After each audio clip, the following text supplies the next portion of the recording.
So sodium atom के nucleus के पास जो चार्ज होगा दैट विल बी 11e, और जो इलेक्ट्रॉन होगा उस पर चार्ज होगा, एक ही इलेक्ट्रॉन है तो उस पर चार्ज होगा E के बराबर, और E का वैल्यू कितना होगा, that E will be equals to 1.6 into 10 to the power minus of 19। Calculation आसान करने के लिए मैंने ये बड़े वाले डिजिट को E मान लिया। नाउ दोनों के बीच में जो सेपरेशन है, that separation is given by how much, that is the radius of this sodium atom, और वो दिया गया है 227 पिकोमीटर। अब इन दोनों के बीच में जो फोर्स लगेगा वो फोर्स कैसा लगेगा, that will be the force of attraction, मतलब इन दोनों के बीच में एक फोर्स ऑफ अट्रैक्शन लगेगा ऐसा अंदर की तरफ, और ये फोर्स का वैल्यू सेम होगा, ये फोर्स बराबर ये फोर्स, मैग्नीट्यूड दोनों का सेम होगा लेकिन डायरेक्शन अलग अलग होगा। ये फोर्स का वैल्यू कितना हो जाएगा, that force will be equals to K Q1 into Q2 divided by R square। K का वैल्यू पुट करेंगे 9 into 10 to the power 9 multiplied by Q1 का वैल्यू हो जाएगा कितना, 11 into E, और जो इलेक्ट्रॉन के ऊपर चार्ज होगा that will be 11E divided by R square, बोले तो 227 पिकोमीटर को हम लोग लिख सकते हैं 10 raise to power minus of 12 का स्क्वायर। इसको सॉल्व करिएगा, जो भी वैल्यू आएगा आपको पता चल जाएगा कि फोर्स का वैल्यू कितना होगा। ओके, आई होप ये आपके लिए आसान होगा सॉल्व करना। सिमिलरली जो क्वेश्चन नंबर 3 है ये भी इसी पर बेस्ड है। तो आपने जो ये जो फोर्स निकाला ये किसके लिए निकाला, सोडियम के बीच में, सोडियम के साथ। अगर आप क्वेश्चन नंबर 3 के साथ डिस्कशन करेंगे तो क्वेश्चन नंबर 3 में क्या होगा, it is like hydrogen atom, इसका न्यूक्लियस होगा, और इस न्यूक्लियस पर कितना चार्ज होगा अब कौन बताएगा,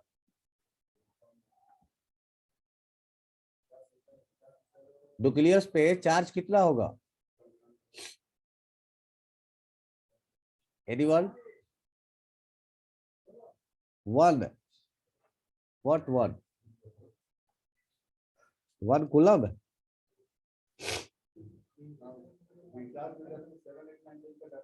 +1 इलेक्ट, क्या मतलब अंकित, कूलम, हाँ हॉस्टल से बोलिए। इस बार पे होगा 1.6 electron, yes, charge on 1 electron, एक हाइड्रोजन एटम के पास एक ही प्रोटॉन होता है, तो इसके ऊपर जो चार्ज आएगा that value of Q will be equals to 1 into E के बराबर, जितना एक इलेक्ट्रॉन के ऊपर चार्ज होता है उतना इंटू E।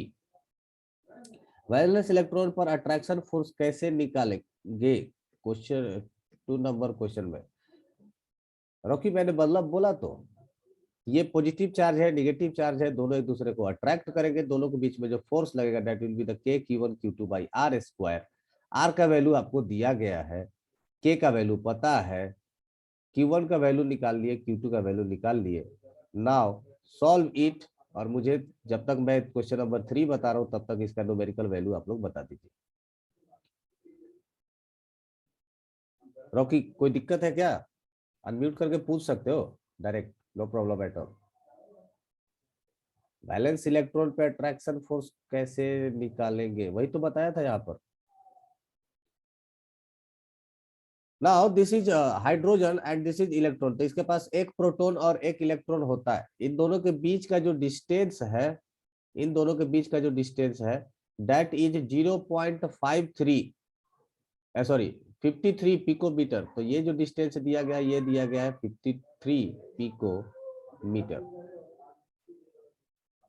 के कांस्टेंट मीडियम के लिए यूज होता है, अनुराग कांस्टेंट मीडियम के लिए नहीं, विल टॉक अबाउट कांस्टेंट के।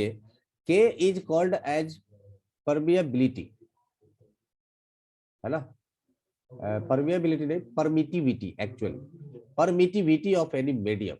We'll discuss about the value of K. Okay, just wait, पहले इस क्वेश्चन को डिस्कस कर लेते हैं. सो यहाँ पर ये जो क्वेश्चन होगा, इट्स लाइक कि आपके पास एक न्यूक्लियस होगा जिसके पास चार्ज होगा E, और एक इलेक्ट्रॉन होगा जिसके पास चार्ज होगा E, और दोनों के बीच में जो सेपरेशन होगा दैट विल बी 53 पिकोमीटर. ये पिकोमीटर हो गया.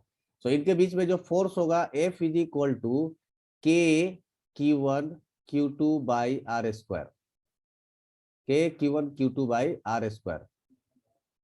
तो इसमें भी क्या करना है, K का वैल्यू पुट करना है. नाउ Q1 का वैल्यू पता है, Q2 का वैल्यू पता है, R का वैल्यू पता है. ये हो गया force due to hydrogen atom. ये हाइड्रोजन एटम के अंदर हो गया, ये सोडियम एटम के अंदर हो गया. इन दोनों में से कौन सा फोर्स ज्यादा होगा ये आपको फाइंड आउट करना है. किसमें फोर्स ज्यादा होगा ये आपको बताना है. You just tell me. Sorry, ये आप कंपेयर करके मुझे बता दीजिएगा. That is about your homework. Next, Coulomb's law को, कूलम्ब्स लॉ का हम लोगों ने स्केलर फॉर्म देख लिया था कि कूलम्ब में जो फोर्स लगता होगा that is K Q1 Q2 by R square. So जो कूलम्ब्स लॉ,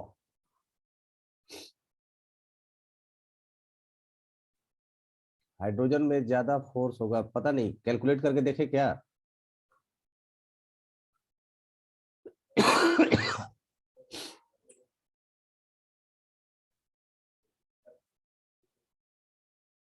कैलकुलेट करके देखा अनुराग आपने?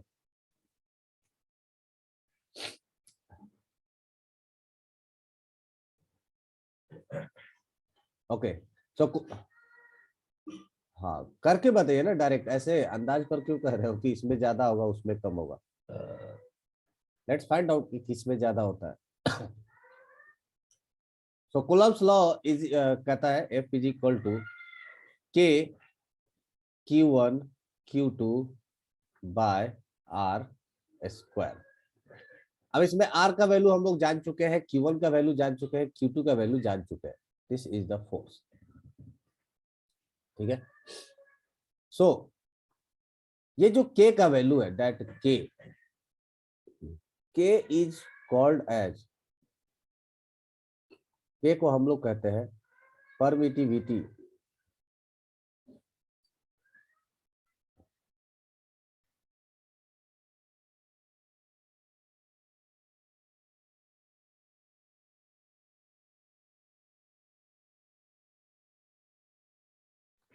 Okay, so K is the permittivity of medium, ठीक है. सो देखो, मैंने बोला था कि फोर्स बेसिकली जो फंडामेंटल फोर्स है वो चार तरह का होता है. एक होता है इलेक्ट्रोस्टैटिक फोर्स, दूसरा जो होता है इलेक्ट्रोस्टैटिक बोलिए तो dynamic force due to the charges. जो दूसरा फोर्स होता है दैट इज, अन्य मैं बताता हूँ, जस्ट अ मिनट. दूसरा जो फोर्स बताया था वो था ग्रेविटेशनल फोर्स. तीसरा जो होता है न्यूक्लियर फोर्स, और चौथा होता है वीक फोर्स. तो न्यूक्लियर फोर्स और वीक फोर्स के बारे में तो आपको ज्यादा आइडिया नहीं होगा, बट ग्रेविटेशनल फोर्स आपने पढ़ा होगा. और ग्रेविटेशनल फोर्स में भी जो फॉर्मूला होता था वो होता था G m1m2 by R square. Now the beauty of nature is this two formulas are almost similar to each other, है ना. Here K is constant, here G is constant, here Q1, here M1, here Q2, here M2. So you can just compare between these two formulas.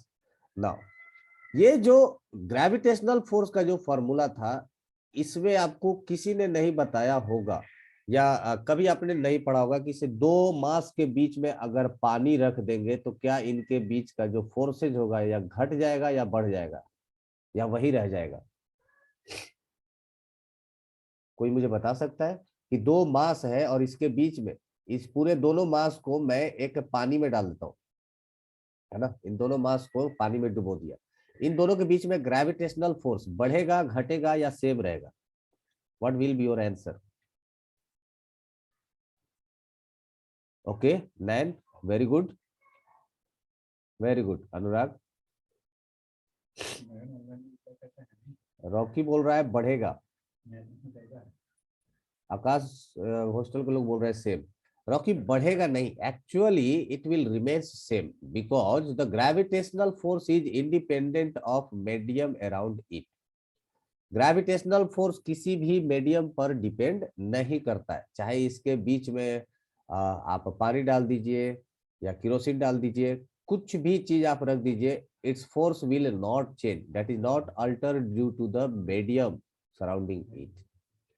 जबकि Coulomb's law में यही एक difference है। Coulomb's law में जो k का value है that is permittivity of medium, it depends upon medium. Permittivity का मतलब क्या? परमिटिविटी वर्ड जो आता है ये आता है परमिशन से। What do you mean by permission? Permission का मतलब अलाउ करना, आज्ञा देना, है ना। मैं आपको परमिशन देता हूं कि आप जाइए, that is permittivity of medium. Permittivity medium का मतलब क्या होता है कि अगर आपने दो चार्ज रखा, लेट से कि this is charge Q1 and this is charge Q2, ये Q2 चार्ज हो गया, ये Q1 चार्ज हो गया। अगर इसके बीच का अगर मैं मीडियम अलग अलग रख दूं, जैसे कहीं पे वाटर रख देता हूं, कहीं पे वैक्यूम में रख देता हूं, कहीं पे एयर में रख देता हूं, लाइकवाइज सब जगह, तो जो भी ये जो मीडियम होगा ये इस मीडियम पर डिपेंड करेगा कि ये इन दोनों के बीच में फोर्स कितना होगा, या कह सकते हो कि ये मीडियम डिसाइड करेगा कि ये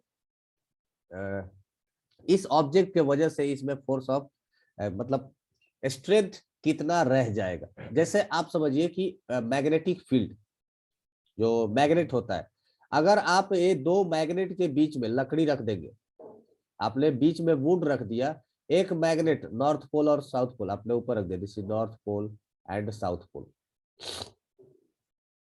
सिमिलरली आपने नीचे एक मैग्नेट रख दिया, this is south and this is north. Similarly आपने इसी मैग्नेट को हवा में रखना है, ये north and south, again this is south and north. इन दोनों केस में, case number 1 and case number 2, इन दोनों केस में फोर्स किस में ज्यादा लग रहा होगा? सेकेंड में। सेकेंड वाले केस में फोर्स ज्यादा लगेगा। क्यों? क्योंकि इनके बीच में जो मीडियम है दैट इज ओनली एयर, है ना। यहाँ पर बीच में जो रखा गया है दैट इज वुड, ये वुड है ना। तो इस वुड के वजह से जो आपका मैग्नेटिक फील्ड है, या कह सकते हो मैग्नेटिक फोर्स है, वो कम हो गया, तो फोर्स भी कम लगेगा। मतलब मैग्नेटिक फील्ड किस बात पर डिपेंड कर रहा है? इस बात पर कि बीच का मीडियम क्या है। आई बात समझ में? सो किसी भी मीडियम के थ्रू जो इलेक्ट्रिक फील्ड है वो कितना पास करेगा, कितना उसको अलाउ करेगा, that is called as permittivity of medium. अन्य समझ में आया? Yes, sir. Okay, so that is the K. K is nothing but the permittivity of medium।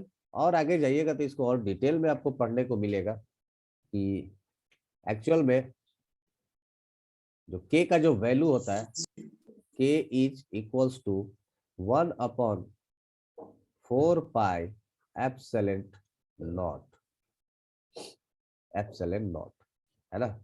तो परमिटिविटी ऑफ मीडियम, चलो ठीक है मैं बता ही देता हूँ, this is called as, actual नाम is relative permittivity, relative permittivity of medium. और ये जो है this is not is permittivity of free space, permittivity of free space. Free space बोले तो वैक्यूम। नैन अगर वुड के जगह पर आयरन होगा तो फोर्स बढ़ जाएगा, है ना, क्योंकि आयरन एक फेरोमैग्नेटिक मटेरियल है, और फेरोमैग्नेटिक मटेरियल मैग्नेटिक फील्ड को सपोर्ट करता है, मतलब वो उसको बढ़ाता है, और है ना। ऐसा चार्ज के बीच में भी होता है ना। देन के को कांस्टेंट क्यों कहते हैं अनुराग? के को कांस्टेंट इसलिए कहते हैं because this is constant for a medium.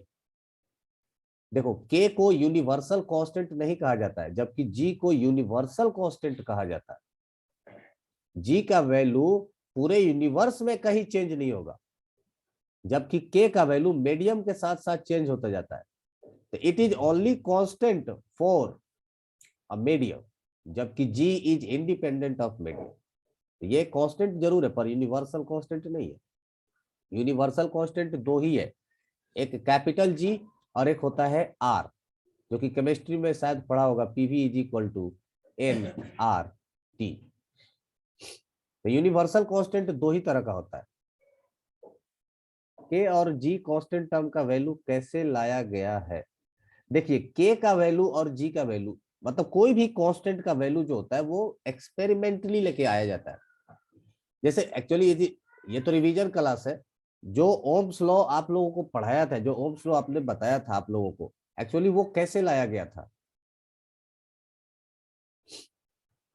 बिल्कुल अनुराग, 10th के लेवल पर आपको सब जगह के का वैल्यू 9.9 ही लेना है। 9 is that is equals to 9 into 10⁻⁹ आपसे कभी नहीं पूछा जाएगा। Actually this is not 10th level, this is for higher level in, मतलब एनटीएससी ओलंपियाड के लेवल पर ही आपको इस तरह से क्वेश्चन पूछा जाएगा। बोर्ड वगैरह में इससे क्वेश्चन नहीं पूछा जाएगा। This is not for board, है ना। जो भी मैंने आपको चार्ज के बारे में बताया या जो भी मैं अभी बता रहा हूँ, this is not for board, है ना। सीबीएसई बोर्ड में यहाँ से क्वेश्चन नहीं पूछा जाएगा। सीबीएसई बोर्ड में क्वेश्चन आपका स्टार्ट होगा जब मैं करंट पढ़ाना स्टार्ट करूंगा तब से। दिस इज द प्रिपरेटरी, या आप कह सकते हो कि बेसिक है उसके पहले का। हाँ अनुराग बोलो, बोलना है कुछ? सर ये ई आर्म, इसको क्या बोलेंगे? E arm strong E arm strong मतलब किसको? 4 पाई 1 बाय कोई के का value 1 by. This is called as epsilon, this is called as epsilon, है ना। सिर्फ इतना लिखा रहेगा तो इसको एप्सिलॉन कहा जाता है। दिस इज नॉट ई, देखो ये ई नहीं है, एप्सिलॉन है ये, है ना। और लास्ट में ये जो जीरो लगा दिया गया तो इसको बोल दिया जाता है एप्सिलॉन नॉट। नॉट बोले तो जीरो, है ना। तो एक अंग्रेजी में बोला भी जाता है कि जहां पर अगर ऐसा जीरो लगा दिया जाएगा, जैसे मान लो कि एल और यहाँ पर आपने सिंबल दिया जीरो, इसका मतलब एल नॉट, इसको ऐसे बोला जाता है। This is called as epsilon nought. Okay, और किसी को कुछ डाउट है क्या? रॉकी, के एंड जी का वैल्यू देखो, जी का जो वैल्यू था ये न्यूटन ने नहीं दिया था, है ना। इसके लिए भी एक अलग से एक्सपेरिमेंट किया था दूसरे साइंटिस्ट ने, जिन्होंने जी का वैल्यू डिराइव किया गया था। एनटीएससी में के का वैल्यू कैलकुलेट करने आएगा सर? एनटीएससी में के का वैल्यू कैलकुलेट करने के लिए नहीं दिया जाएगा, आपको डायरेक्ट ये वैल्यू इस्तेमाल करना है, 9 इंटू 10⁹9। दिव्या अनम्यूट करिए, कौन सा चीज बताना आपको once more? Sir K is equal to 1 by जो फॉर्मूला है सर वो। K is equal to, actually it is called as relative permittivity of medium. See, permittivity, permeability, ये सारी चीजें जो है ना, ये सब एक्चुअली डिपेंडेंट है। जैसे डेंसिटी, डेंसिटी हम लोग बोलते हैं ना रिलेटिव डेंसिटी, कंपेयर करते हैं हम लोग किसके साथ? वाटर के डेंसिटी के साथ। वैसे ही हम लोग किसी भी मीडियम का जो परमिटिविटी है उसको हम लोग कंपेयर करते हैं फ्री स्पेस के साथ, है ना। तो जो के का वैल्यू होता है that is 1/4 pi epsilon not, and this is the permittivity of medium.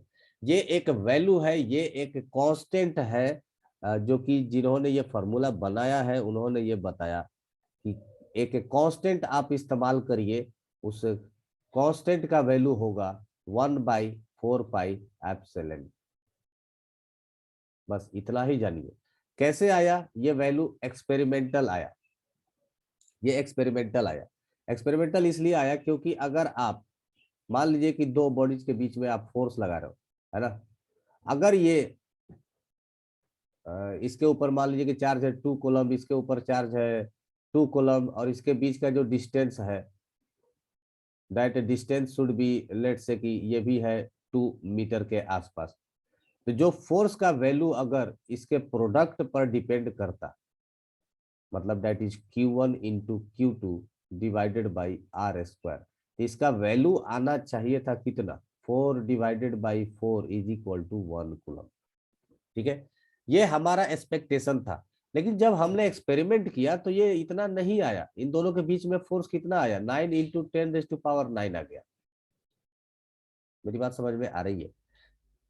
फिर भी मैं अभी हम लोग इस पर भी एग्री नहीं हुए कि चलो ठीक है, हो सकता है कि इस केस में आया होगा, लेकिन जैसे ही हम लोग इसका डिस्टेंस चेंज किए, इसके ऊपर चार्ज चेंज किए, तो जो फोर्स था वो इतने फैक्टर से बढ़ता था या घटता था, है ना। हर जगह ये इतना फैक्टर से मल्टीप्लाई होकर के आता था। तो हम जब फॉर्मूला लिखेंगे तब हम सबको क्या बताएंगे, देखो आप इनको चार्ज को गुना करके उनके बीच के डिस्टेंस के स्क्वायर से डिवाइड करके और एक कांस्टेंट से मल्टीप्लाई कर दीजिएगा, उस कांस्टेंट का वैल्यू होगा 9 इंटू 10⁹ अब लोग इसके बारे में रिसर्च शुरू कर दिए कि बताइए अब के क्या हो सकता है, के का वैल्यू कैसे फाइंड आउट किया होगा, ये जो कांस्टेंट है ये कांस्टेंट है क्या, क्या ये कांस्टेंट का वैल्यू चेंज होता है कहीं कहीं। तो अब इसके लिए है कि आप अलग अलग रिसर्च करिए, इस पर बैठ करके अलग अलग तरह से एक्सपेरिमेंट करिए और उसका वैल्यू कैलकुलेट करके लेके आइए। रॉकी समझ में आया। तो ये सब एक्सपेरिमेंटल बेस्ड डेटा है, आपके पास एक टेबल के फॉर्मेट में, जैसे आप लोग एक्सपेरिमेंट करते हो तो टेबल के फॉर्म में ऑब्जर्वेशन लिखते हो ना, एक्सपेरिमेंट किए हो कि नहीं। No, देखो जब भी कोई एक्सपेरिमेंट किया जाता है तो टेबल के फॉर्मेट में आप एक ये लिखते हो, ऑब्जर्वेशन लिखते हो। ऑब्जर्वेशन क्या लिखते हो कि मैंने वोल्टेज दिया इतना, करंट आया इतना, है ना। स्टोमाटा चेक किए स्टोमाटा चेक किए हो क्या। देखिए हमेशा एक ऑब्जर्वेशन बनता है, आप कोई भी एक्सपेरिमेंट करिएगा तो एक्सपेरिमेंट का एम बनता है, यानी में एम क्या है कि हमें करना क्या है। सबसे लास्ट में आता है ऑब्जर्वेशन कि आपने जो भी एक्सपेरिमेंट किया उसका ऑब्जर्वेशन क्या है। ऑब्जर्वेशन इन द सेंस कि हम लोग 5 अलग अलग रीडिंग लेते हैं। अब ये स्कूल के लेवल पर 5-6 ठीक है, जब एक्चुअल साइंस मतलब साइंटिस्ट बनने जाएंगे तब तो पता नहीं कितना इटरेशन आप करते हो, कितनी बार एक्सपेरिमेंट करते हो। तो जैसे मान लीजिए कि आपने किया एक वोल्टेज वर्सेज करंट का एक्सपेरिमेंट किया, आपके पास एक बैटरी था, एक वायर था, एमीटर था, वगैरह वगैरह सब कुछ। तो आपने क्या किया कि यहाँ पर वोल्टेज सप्लाई किया, मान लीजिए कि 2 वोल्ट का आपने वोल्टेज दिया, करंट आ गया आपको 4 एम्पियर, है ना। आपने वोल्टेज दिया 4 वोल्ट, करंट आ गया 8, है ना। आपने वोल्टेज दिया 6 वोल्ट, करंट आ गया 12। आपको इन इससे जो ऑब्जर्वेशन मिल रहा है कि कितना वोल्टेज देने पर कितना करंट आएगा, क्या आप इनके बीच में कोई रिलेशन एस्टेब्लिश कर सकते हो। इट्स लाइक सुडोकू, है ना। ये एक तरह से मैथ्स में जो आप लोग सीक्वेंस सीरीज वगैरह वगैरह ये सब जो पढ़ते हो ना, कि आप पैटर्न देख करके समझ जाओगे कि ये एपी में है कि जीपी में है कि एचपी में है, क्या है ये पैटर्न बन रहा है। आपने 2 से 4 किया, वोल्टेज को दुगना किया, इधर करंट दुगना हो गया। आपने वोल्टेज को 3 गुना किया, करंट 3 गुना हो गया। मतलब एक चीज तो श्योर है कि जो voltage is directly proportion to I, directly proportion. अच्छा आई के पावर 1 है, ये भी श्योर है। अगर आई के पावर स्क्वायर होता, ऐसा कुछ होता, तो इसका मतलब ये था कि जब वोल्टेज को दुगना करते, 2 से 4 करते, तो ये जो करंट में इंक्रीमेंट होता ये 4 गुना हो जाता। तब जाकर के हम समझते कि ये 8 के जगह पर क्या हो जाता, 16 होता, तब समझते कि वो voltage directly proportional to I square. Actual मेरी पॉइंट समझ में आ रही है आप लोगों को। This can be decided by experimental observation. अब ये तो आ गया प्रोपोर्शनल साइड, ये तो मुझे इससे ये पता चल गया कि एक्चुअल में this voltage is directly proportional to current I.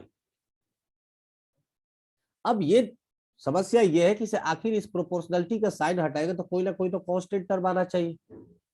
v should be equals to k into i. अब इस k का वैल्यू कितना होगा? k will be equals to v divided by i। 2/4 कितना हो गया? 1/2। 4/8 1/2। 6/12 1/2। तो क्या मैं नहीं बोल सकता हूं कि अगर आपको करंट फाइंड आउट करना है तो वोल्टेज में हमेशा आप 2 से गुणा कर दीजिए, आपको करंट मिल जाएगा? ऐसा मैं बोल सकता हूँ क्या? सारी दुनिया को मैं बता दूंगा कि कोई भी वोल्टेज आपको सप्लाई करना है, सिर्फ वोल्टेज में 2 से गुणा कर देना, करंट का वैल्यू आ जाएगा। हाँ जी अनुराग बोलिए। सर जब भी प्रोपोर्शनल हाँ, जब भी प्रोपोर्शनल साइन साइन हटेगा एक हटाते हैं इक्वल से तो हमेशा हर कांस्टेंट वैल्यू आएगा। जगह एक कांस्टेंट आता है।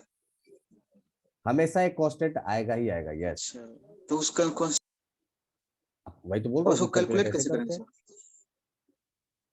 अरे अभी तो वही तो बता रहा हूँ, इतना सारा रामायण पढ़ दिया काहे के लिए? ये तो के लिए ना सर, अगर मान के अरे चलिए। के इज एनी कांस्टेंट।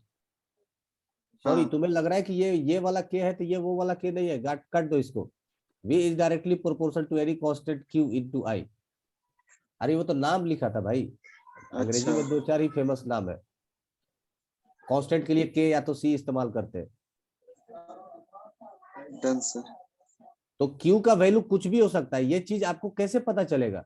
इससे देखो ना, वोल्टेज में कितना से गुणा करेंगे कि आई हो जाएगा? 2। यहां पर भी 2, यहां पर भी 2। तो हर जगह कितने कांस्टेंट, किस कांस्टेंट से मल्टीप्लाई हो रहा है? 2 से। तो मैं जब फॉर्मूला तैयार करूंगा तो मैं नहीं लिखूंगा कि v is equal to 2 into i, लिख दूंगा, खत्म बात। यही हमारा फॉर्मूला होगा। ये बात आई समझ में? Yes sir. किसी को पूछना है शायद? रॉकी, इसको कहा जाता है मैथमेटिकल मॉडलिंग, है ना? ये एक दिन में तैयार नहीं होता है। एक आदमी एक्सपेरिमेंट करता है, फिर वो डेटा को सालों साल तक ऐसे ही रखा हुआ रहता है कि ये फॉर्मूला तैयार नहीं हो पाता है। आप लोग, हम लोगों को सब पका पकाया मिलता है खाने के लिए, पर इसको तैयार करने में सालों साल लग जाते हैं। ये जल्दी तैयार नहीं होता है। पता है, ये एक मैथ के बीच के रीजनिंग होता है। आपके पास एक डेटा है, इनके बीच में आपको रिलेशन फाइंड आउट करना है ना? ये कुछ भी हो सकता है आपके पास, you have to just find out a relation. अब यही तो काम है मैथमेटिशियन का। फिजिसिस्ट का काम क्या है कि हम लोग नेचर को स्टडी करते हैं, उसका कॉज ढूंढते हैं, उसका कारण ढूंढते हैं, फिर एक्सपेरिमेंट करते हैं, एक डेटा तैयार करते हैं और बोलते हैं मैथमेटिशियन को सॉल्व करो। ये तुम्हारा काम है। रॉकी, फॉर्मूला बना करके वेरीफाई किया जाता है इन काउंसिल्स, है ना? जब भी आप, जैसे आप रामानुजम फिल्म देखे होंगे या देखिएगा, किसी भी साइंटिस्ट का बायोग्राफी देखिएगा, उसमें आपको देखने को मिल जाएगा कि how does it verified actually. जब आप किसी चीज के ऊपर रिसर्च करते हो, आपने एक फॉर्मूला लेट सी कि आपने तैयार कर दिया, तो ऐसा नहीं है कि से आपने तैयार कर दिया और तुरंत रातों रात आज तैयार किया और कल से हम सुपरस्टार हो जाएंगे। ऐसा नहीं है, it will take some time. Okay, आप फॉर्मूला तैयार करते हो, आप अपने प्रोफेसर को सेंड करते हो, आप जिसको जानते हो, कोई ऐसा पढ़ा लिखा आपके सोसाइटी में आसपास कोई तो होगा जिसको आप जानते हो, उसके पास आप लेकर के जाएंगे, है ना? वो यूनिवर्सिटी में कहीं ना कहीं या तो प्रोफेसर होगा या तो साइंटिस्ट होगा या रिसर्च फेलो होगा, कुछ तो होगा, है ना? सो वो अपने रिसोर्सेज से, या तो वो बहुत बड़ा आदमी है तो डायरेक्ट खुद ही कर सकता है, या वो अपने पहचान वाले किसी को बोलेगा, उसको दिखाएगा, उसको लगेगा कि यस दिस इज करेक्ट, ये राइट है, सही है, ऐसा हो सकता है। So what he will do is he will arrange a conference. Conference होता है जिसकी खबरें न्यूज में नहीं आती है ना? यही तो दुर्भाग्य है हमारे मीडिया की कि हमारे पास जो खबरें आता है वो इसका नहीं आता है। हमारे पास खबर आता है सिर्फ ट्रेन का लूट हो जाना, किसी का गर्दन ब्लेड से काट देना, फलाना जगह डकैती हो गया, इसी सारी चीजों का न्यूज आता है। न्यूज ये नहीं आता है कि कहाँ पर साइंस कॉन्फ्रेंस हो रहा है, कहाँ पर साइंटिस्ट एक्चुअल में आकर के मीटिंग कर रहे हैं, कहाँ पर लोग बैठे हुए हैं, तो वो कॉन्फ्रेंस होता है। Yes, that's correct. यही सब होते रहता है। एक्चुअल में वो कॉन्फ्रेंस होता है, बड़े बड़े खोपड़े वाले साइंटिस्ट लोग आते हैं वहां पर, फिर आपको बोला जाता है कि now you have to present, आप अपने थ्योरी को, आप अपने फॉर्मूले को प्रेजेंट करते हो, फिर वो लोग आपसे सवाल पूछता है and you have to justify it. जो भी वो सवाल पूछेंगे, जो भी लॉज नियम पहले से जो है, देखो एक फॉर्मूले को वेरीफाई तभी किया जाएगा, एक थ्योरी को वेरीफाई तभी किया जाएगा जब आपके फॉर्मूले से आपसे पहले जो भी रिसर्च हो चुका है उससे रिलेटेड वो भी सेटिस्फाइड होना चाहिए। ऐसा नहीं है कि आप उसको वायलेट करके और इसको आप तैयार कर दिए, है ना। जैसे जो लॉ है, लॉ को आप वायलेट नहीं कर सकते हो। लॉ डिसाइड किया गया पहले से, एनर्जी कंजर्वेशन ये एक लॉ है, एनर्जी कंजर्वेशन को वायलेट करके आप एक नया थ्योरी नहीं बना सकते हो, है ना। लोग पूछेंगे, और अगर आप ऐसा करते हो तो ये बस रख दिया जाएगा, फिर कभी फ्यूचर में किसी ने एक्सपेरिमेंटली इसको प्रूव किया, अप्रूव किया एक्सपेरिमेंटली, तब जाकर के इसको वैलिड माना जाएगा, अदरवाइज बिना इसको अप्रूव किए ये लॉ नहीं बनता। जिसको सेंड किया वो अगर अपने नाम से कर दिया तो रॉकी, यू नो, आधा लोग दुनिया में पीछे क्यों रह जाते हैं, क्योंकि वो डरते हैं कि दूसरा कोई तुम्हारा काम लेके चला जाएगा। एक बात बताओ सबके लिए, ये एक बेसिक से मैं इंफॉर्मेशन दे देता हूँ। सी, दुनिया में जितने भी टॉप मोस्ट बिजनेस है, ये सब किसी ना किसी के फंडिंग से चलता है, सबको कहीं ना कहीं से पैसा मिलता है ना। और अगर आप मेरे पास पैसे लेने आएंगे तो मैं तो पूछूंगा कि आप क्या करने वाले हो। आप बोलोगे कि नहीं मैं आपको बताऊंगा तो आप ये बिजनेस कर लीजिएगा, है ना। तो तुम किसी को मत बताना, और कोई आपको फंडिंग नहीं देगा, तो आपका बिजनेस वही जहां टपरी ठेला से स्टार्ट हुआ था ठेला पर ही रह जाएगा। मेरी बात समझ में आई। मेरे दिमाग में भी बहुत, जब तुम्हारे एज में था, या कह सकते हो कि इंजीनियरिंग के पास होने के बाद तक भी, हमारे दिमाग में जो भी बिजनेस के आइडिया आते थे, हम लोग डरते थे किसी से बताने के लिए कि हम लोग छोटे हैं, अभी उतना ज्यादा समझदार है नहीं, तो कोई हमारे बिजनेस को हैक कर लेगा। फिर एक बार ऐसे ही इन्वेस्टर मीट रॉकी सर खुफिया you should know about it. Rocky खुफिया तुम्हारा आवाज जानकारी रखे हुए हैं sir. No no no no no problem at all. Search मैं कर रहा है आर्क रिएक्टर पे। नहीं, ये जानना जरूरी है। यही तो हमारे बीच में हम लोग को इसी चीज का तो अवेयरनेस नहीं है। हम लोग एक ही चीज जानते हैं, 10th पास करिए, 12th पास करिए और बस लग जाइए कमाने में। See, every new mind have a new concept. जो दिमाग बूढ़ा हो चुका है अब उसमें नया सोच नहीं आ सकता है। जब तक आप न्यू हो, जब तक आपका दिमाग फ्रेश है, तब तक आप नए नए चीजों को सोच सकते हो, तब जाकर के आप नया इन्वेंशन करोगे, है ना। बुढ़ापे में जाकर के न्यूटन ने इन्वेंशन नहीं किया था, आइंस्टीन बुढ़ापे में इन्वेंशन नहीं किए थे, जब वो जवान थे, जब वो न्यू थे तभी वो किए थे। So don't think like that. Everyone has new concept, new mind, new thinking. You just think, put your thinking किसी के सामने, आप अपनी थिंकिंग को रखिए कि मैं ऐसा सोचता हूँ, ही माइट बी, हो सकता है कि वो सही होगा, हो सकता है कि वो गलत होगा, गलत होगा कोई बात नहीं, गलत होगा तो गलत होगा, थिंकिंग है भाई मेरा, है ना। और सही होगा तो बहुत अच्छी बात है। तो मैं भी जब इन्वेस्टर मीटिंग में गया था, वहां पर जब इन्वेस्टर बैठे थे तो वहां पर एक बहुत बढ़िया यही बात बोला था कि सी, आपका आइडिया है, आप इसको करना चाहते हो, अगर आपका आइडिया मैं चुराता हूं तो हो सकता है कि आपका सिर्फ आइडिया मैं चुरा सकता हूं, आपका जो लगन है, जो आपका एंथुसियाज्म है वो मैं चुरा नहीं सकता हूं, है ना।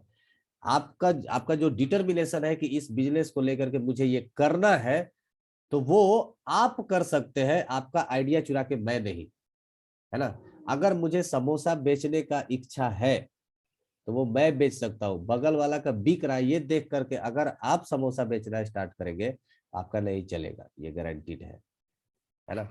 तो अगर ऐसा होता तो टाटा बहुत लोगों को फंडिंग करता है, सबका बिजनेस खरीद करके सब पे टाटा का बोर्ड लगा देता है, चलो टाटा का ये हो गया, टाटा का वो हो गया, ऐसा नहीं है ना।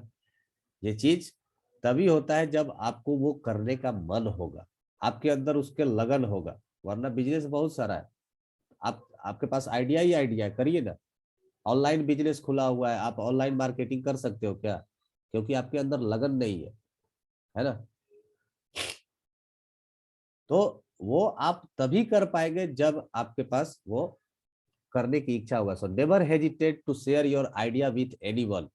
आपने कोई रिसर्च कर लिया है तो ऐसा नहीं है कि से वो आप शायद गलत इंफॉर्मेशन आपने सुना होगा कि से ये खोज किसी और ने किया था और नाम न्यूटन का हो गया। ये बात सही है, स्टार्ट किसी और ने किया था, नाम किसी और का हो गया। क्योंकि एक रिसर्च एक दिन नहीं चलता है, एक रिसर्च 300 साल, 400 साल, 2000 साल ऐसे चलते हैं। एक एक रिसर्च पीढ़ी दर पीढ़ी, पीढ़ी दर पीढ़ी वो रिसर्च आगे बढ़ते जाता है। फाइनली जिसके दिमाग में स्ट्राइक कर गया कि हाँ ये फलाना चीज होगा, वो जाकर के स्टेटमेंट मार्केट में आ जाता है। यस अंकित, गो अहेड, कुछ पूछना है क्या? तो न्यूटन ने जो भी लॉ दिया, जो भी एक्सपेरिमेंट दिया, कूलम ने जो लॉ दिया, जो एक्सपेरिमेंट दिया, ऐसा नहीं है कि सही ये काम सिर्फ कूलम ने ही स्टार्ट किया था। कूलम से पहले भी बहुत सारे लोगों ने रिपोर्ट किया होगा, है ना। प्रोबेबिलिटी है, शायद उनका नाम मार्केट में नहीं है, क्योंकि कूलम ने ये स्टेटमेंट ये सबके लोगों को बताया, आइडिया अपना बताया लोगों को कि से देखो ये सच में फोर्स होता है, इतना फोर्स होता है। लोगों ने जो क्वेश्चन पूछा उसको एक्सप्लेन किया, तब जाकर के इनका नाम पड़ गया कूलम का law, you know. So never hesitate. जो भी आपके आइडिया है, जो भी आपके फॉर्मूला है, आप दूसरों को जब तक बताएंगे नहीं, सी आपका फॉर्मूला दूसरा कोई एक्सप्लेन नहीं कर सकता है। आप जानते हो कि डिराइव कैसे किए हैं, आप जानते हो कि आपने रिसर्च कैसे किया है, हाउ कैन ही एक्सप्लेन? वो एक्सप्लेन नहीं कर पाएगा। सो दैट्स ऑल, आगे बढ़ते हैं। कितना बुलवाते हो तुम लोग, गलत गलत सवाल पूछ देते हो तुम लोग। k is equal to 1 by 4 pi epsilon naught. K is equal to 1 by 4 pi epsilon naught. K is known as the relative permittivity of medium, या आप कह लीजिए कि this is called as permittivity of medium. आपको सिर्फ इतना याद रखना है 9 इंटू 10⁹9। हम लोग आगे बढ़ते हैं थोड़ा सा। इलेक्ट्रिक फील्ड के बारे में पिछले जब क्लास में मैंने पढ़ाया था क्या? इलेक्ट्रिक फील्ड पिछला क्लास जब भी हुआ था, अन्य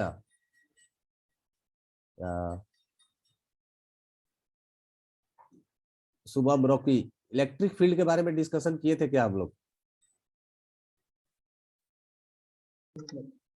हाँ, Yes, sir.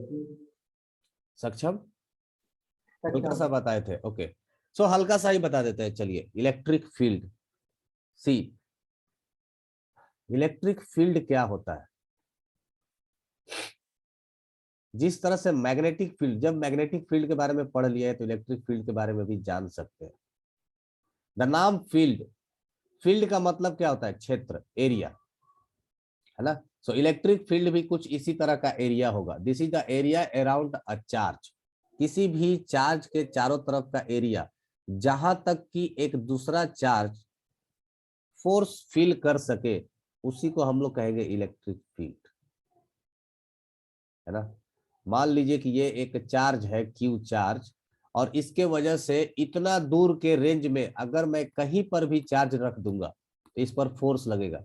लेकिन जैसे ही मैं यहाँ पर चार्ज रख दिया, इसके ऊपर जो फोर्स होगा, फोर्स जीरो हो जाएगा, एफ विल बी जीरो, है ना। इसका मतलब कहूंगा कि this is outside the electric field of charge Q.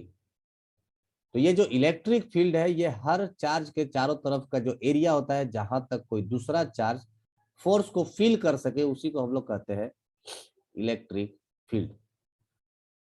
इसको अंग्रेजी में डिफाइन कर सकते हैं, द एरिया, नोट्स में लिखा हुआ होगा I think, the area around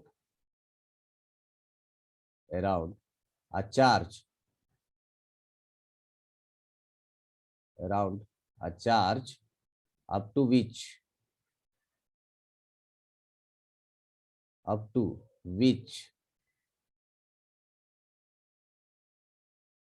another charge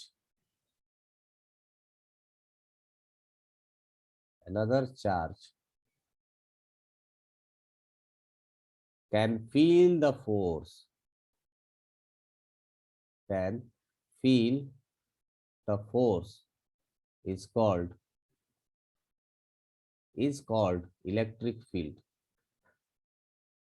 is called electric field। जिस तरह से ग्रेविटेशनल फील्ड होता है, जिस तरह से मैग्नेटिक फील्ड होता है, उसी तरह से एक इलेक्ट्रिक फील्ड भी होता है ना। उसी तरह से इलेक्ट्रिक फील्ड भी होता है। देखिए कोई भी जो फोर्स होगा जो कि नॉन कांटेक्ट फोर्स होता है, नॉन कांटेक्ट फोर्स में आप अभी तक 3 ही तरह का फोर्स जानते हो, है ना। जैसे चार्ज के वजह से इलेक्ट्रोस्टैटिक नॉन कांटेक्ट फोर्स है, magnetic force non contact force है। तो जो चार्ज की वजह से जो फोर्सेज आते हैं, या ग्रेविटेशनल फील्ड, ग्रेविटी की वजह से, मास की वजह से जो फोर्स आता है, these are non contact force. So scientist लोगों के बीच में एक बहुत बड़ा कंसर्न था कि ठीक है, अगर किसी ऑब्जेक्ट को ऊपर पुश करते हैं या पुल करते हैं तो उस पर एक फोर्स लगता है और हमें दिखता है कि yes I have been touched it, मैंने इस पर फोर्स लगाया है, मैंने इसको टच किया है, तो इस पर फोर्स ट्रांसफर हो गया। But how does a magnet can move a magnet from a distance? इस मैग्नेट ने इस मैग्नेट को टच नहीं किया, फिर भी इसके वजह से इसके बीच पे फोर्स कैसे लग गया? How does rubbed pen can lift up a paper from a distance? Distance से उसको ऊपर फोर्स कैसे लगा सकता है? How can we explain it? तो इसको एक्सप्लेन करने के लिए ये फील्ड थ्योरी बनाया गया। फील्ड थ्योरी ये कहता है कि से ये जो नॉन कांटेक्ट फोर्स वाले जो मटेरियल है, जैसे चार्ज हो गया, मास हो गया, मैग्नेट हो गया, ये अपने आसपास एक मकड़ी का जाला जैसा स्ट्रक्चर होता है ना, मकड़ी के जाला जैसा इमेजिनरी एक फील्ड बना करके तैयार रखे, है ना।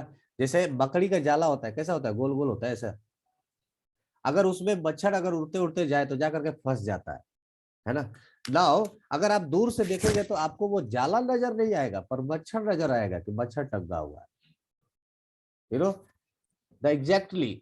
ये जो इलेक्ट्रिक फील्ड है ये भी कुछ उसी तरह का है।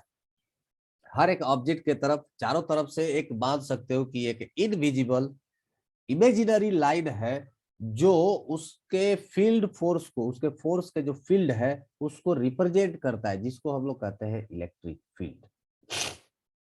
ये किसको किसको नहीं समझ में आया? इलेक्ट्रिक फील्ड को हम लोग डिनोट करते हैं, electric field is denoted by, electric field E. Denoted by capital E, denoted by capital E. ठीक है, और ये एक वेक्टर क्वांटिटी है तो इसको वेक्टर फॉर्म में लिख दीजिए। ठीक है, डायरेक्शन ऑफ इलेक्ट्रिक फील्ड, जो पॉजिटिव चार्ज है, पॉजिटिव चार्ज की वजह से रेडियली आउटवर्ड होता है, इलेक्ट्रिक फील्ड का डायरेक्शन कुछ ऐसा होता है।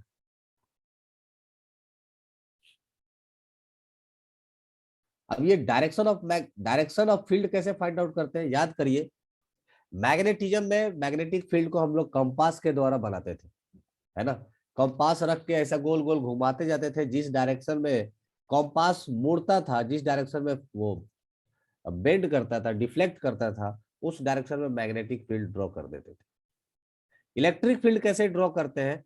ये भी एक तरह से आप समझ लीजिए कि एक चार्ज के बगल में, चार्ज के पास एक पॉजिटिव चार्ज को इमेजिन करते हैं कि इस पॉइंट पर अगर पॉजिटिव चार्ज रख देंगे, एक पॉजिटिव चार्ज, तो इस पर फोर्स किस डायरेक्शन में लगेगा, है ना। इस पर जिस डायरेक्शन में फोर्स लगेगा उसी डायरेक्शन में इलेक्ट्रिक फील्ड का डायरेक्शन होता है। जैसे एक चार्ज के बगल में यहाँ पर एक पॉजिटिव चार्ज रख देंगे, तो इस पर फोर्स किधर लगेगा? बाहर के तरफ। इलेक्ट्रिक फील्ड का डायरेक्शन किधर होगा? बाहर की तरफ। अगर इस पॉइंट पर इलेक्ट्रिक फील्ड फाइंड आउट करना है तो यहाँ पर इमेजिन करिए कि एक पॉजिटिव चार्ज रखा हुआ है, तो इस पर फोर्स किधर लगेगा? आउटवर्ड डायरेक्शन में, it will goes like this. तो इसका इलेक्ट्रिक फील्ड किधर होगा? आउटवर्ड डायरेक्शन में, बाहर की तरफ। सिमिलरली एक निगेटिव चार्ज के वजह से, एक निगेटिव चार्ज के वजह से अगर आपको किसी पॉइंट पर इलेक्ट्रिक फील्ड ड्रॉ करना है तो फिर से वही मेथड, आप एज्यूम करिए कि यहाँ पर अगर कैलकुलेट करना है, यहाँ पर एक पॉजिटिव चार्ज रख देंगे तो फोर्स किधर लगेगा? पॉजिटिव चार्ज पर। That will be the line joining the two charges, और वो किधर होगा? फोर्स किधर होगा? अंदर के तरफ। तो डायरेक्शन ऑफ इलेक्ट्रिक फील्ड भी किधर होगा? अंदर के तरफ, है ना। तो ये जो नेगेटिव चार्ज है इस पर जो डायरेक्शन ऑफ इलेक्ट्रिक फील्ड होता है वो अंदर के तरफ होता है, दैट इज टुवर्ड्स। तो डायरेक्शन ऑफ इलेक्ट्रिक फील्ड कैसे फाइंड आउट करते हैं? जस्ट इमेजिन की एक पॉजिटिव चार्ज रख देते हैं और देखते हैं कि उस पर फोर्स किस डायरेक्शन में लग रहा है। बस वो डायरेक्शन ड्रॉ कर लीजिए, डायरेक्शन पता कर लीजिए, वो हमें बता देगा कि इलेक्ट्रिक फील्ड कितना होगा। और एक छोटा सा एक फॉर्मूला इसमें वो भी लिख लीजिए कि फोर्स, किसी भी चार्ज के ऊपर जो फोर्स लगता है, that force is equals to the value of that charge into electric field. ये एक फॉर्मूला है फॉर यू, है ना। तो यहाँ से इलेक्ट्रिक फील्ड का जो यूनिट आएगा वो आपको आ जाएगा E is equal to F/Q, that is newton per coulomb. Force का यूनिट न्यूटन, चार्ज का unit coulomb, newton per coulomb. Vector form में लिखोगे तो E vector is equal to F vector divided by Q। Okay, so हमारा time भी खत्म हो चुका है। मिलते हैं फिर नेक्स्ट क्लास में। शायद अभी आप लोगों का मैथ्स का क्लास है। सर हाँ बोलिए। जिसको जाना है जा सकता है, यू मे लीव। जिसको डाउट है पूछ लीजिए। सर हाँ हाँ